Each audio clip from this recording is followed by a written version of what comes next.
सुनो एगो बात। हाँ सुनावा। हम तो नहीं हरे रहत रही एसी में, हाँ एसी में, एने देह जरी जाता हमर खेती में।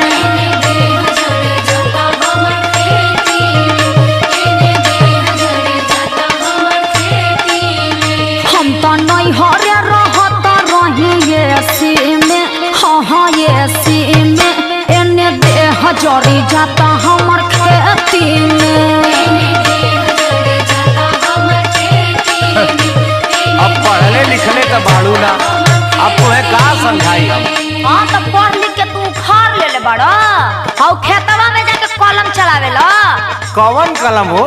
खेतवा में कौन कलम चली? हाँ हाय फरसवा। अर्थवा फरसवा छोड़, आई फायदे के बाद सुन। मजा मिली नहीं